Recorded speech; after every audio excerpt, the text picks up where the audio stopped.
Hi అండి. Recent గా మనకి ఒక 30-year-old యంగ్ సాఫ్ట్వేర్ గై ఒక అడ్మిట్ అవడం జరిగింది. సో యాక్చువల్ గా he was very active, doing his work very well. చిన్న చిన్న సిమ్టమ్స్ వచ్చారు, లైక్ లైట్ గా తల కొంచెం డిమ్ గా ఉందని చెప్పి, అప్పుడప్పుడు మాకు కొంచెం కడుపు పై భాగంలో ఏదో డిస్కంఫర్ట్ గా ఉందని చెప్పి ఇలా సిమ్టమ్స్ రావడం జరిగింది. చిన్న విలేజ్ నుంచి వచ్చాను. చీరాల ప్రాణహిత హాస్పిటల్లో చూపించుకోవడం జరిగింది. రీసెంట్ గా నాకు హెల్త్ బాగాలేకపోతే ఒకసారి నాకు గ్యాస్ట్రో పెయిన్ వచ్చినప్పుడు నాకు పొట్టలో నొప్పి వచ్చేసి బ్రీతింగ్ కూడా తీసుకోలేనంత ప్రాబ్లం వచ్చింది. సో అప్పుడు హాట్ వాటర్ తాగేస్తే తగ్గిపోయింది. తర్వాత 10 days కి మళ్ళీ రిపీట్ అయింది సేమ్. సో ఒకసారి చూపించుకుందామని ప్రాణహిత పృథ్వీ సార్ దగ్గరికి వచ్చాను. పృథ్వీ సార్ అసలు ఎందుకు వస్తుంది, ఏం డీటెయిల్స్ అని ఫుల్గా అడగడంతో నేను పడిన సమస్య, అక్కడ బ్రీతింగ్ సమస్య అన్ని చెప్పాను ఆ సార్కి. బీపీ చూస్తే నియర్లీ 200/110 దాకా వచ్చింది. అండ్ తనకి ఇదే ఫస్ట్ టైం ఇంత బీపీ రికార్డ్ అవటం. ఇప్పుడు ఈ అబ్బాయి విషయంలో చూసుకుంటే తను చెప్తున్న దాని ప్రకారం రోజుకి ఆల్మోస్ట్ మార్నింగ్ 9 to 10 మధ్యలో వర్క్ స్టార్ట్ అయితే నైట్ 11 to 12 అవుతుందంట. సో ఆల్మోస్ట్ ఒక 12 to 14 hours సెడెంటరీగా కంప్యూటర్ ముందే కూర్చొని ఉంటున్నాడు without any physical activity. So that is one of the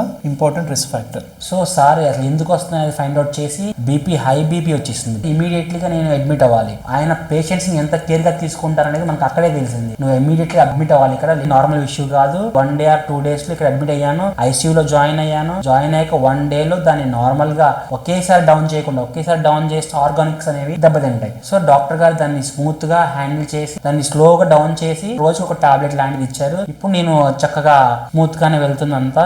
so obesity develop అవుతుంది. అండ్ ఈ ఒబేసిటీ మేజర్ రిస్క్ ఫ్యాక్టర్ మళ్ళీ బీపీ పెరగడానికి. ఒబేసిటీ హై ఉండటం వల్ల కూడా రావచ్చు అని చెప్పి డాక్టర్ గారు క్యాల్కులేషన్స్ అంతా వేసి ఎలా తినాలి, ఏం ఫుడ్ తినాలి, ఏ టైప్ ఆఫ్ ఎక్సర్సైజెస్ చేయాలనేది మొత్తం క్లియర్ గా ఎక్స్ప్లెయిన్ చేయడంతో సో నా బీపీ అప్పుడు నార్మల్ అయింది. వర్క్ స్ట్రెస్, డెడ్ లైన్స్ అని చెప్పి వీటి వల్ల ఏమైంది, బాడీలో ఉన్న కొంచెం హార్మోన్స్ లో కూడా డిఫరెన్సెస్ వస్తాయి. లైక్ అడ్రినలిన్ అని, కార్టిజోల్ అని చెప్పి మనకి ఎప్పుడైతే బాగా స్ట్రెస్ ఎక్కువైపోతుందో బాడీలో ఈ హార్మోన్స్ రిలీజ్ కూడా ఉండాల్సిన దానికంటే స్పైక్స్ లో రైజ్ అవుతాయి. ఇవి ఇంటర్న్ బీపీని రైజ్ చేస్తాయి.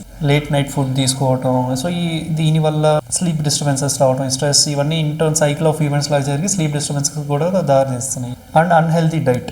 నేను సాఫ్ట్వేర్ ఎంప్లాయీగా పనిచేసేవాడిని.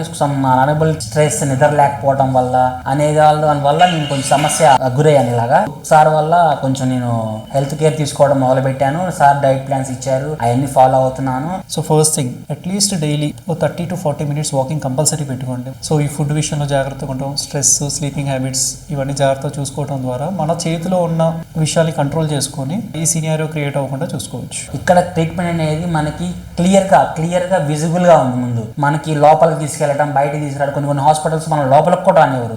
ఐసీయూలో ఏం జరుగుతుందో ఎవరికి తెలియదు. ఇక్కడ డైరెక్ట్గా మనం ఏం జరుగుతుంది, అక్కడ ఏం ట్రీట్మెంట్ ఇస్తుంది అనేది డైలీ అప్డేట్స్ ఉంటాయి. ఎలా ఉంది కండిషన్ అనేది డైలీ సార్ మార్నింగ్, మధ్యాహ్నం, నైట్ 3 సార్లు మానిటర్ చేస్తున్నారు డాక్టర్ గారు. సో నేను ఈ హాస్పిటల్ గట్టిగా సజెస్ట్ చేస్తాను. ఎందుకంటే ప్రతి ఒక్కళ్ళు ఏదైనా సమస్య వస్తే ముందుగా మనం ఆరోగ్యం ముఖ్యం. ఆరోగ్యం తర్వాత ఏమైనా సంపాదించవచ్చు మనం. ఆరోగ్యం లేకుంటే ఏం చేయలేము. సో కంటెంట్ మీకు యూస్ఫుల్ అవుతుంది అనుకుంటున్నాను. Thank you.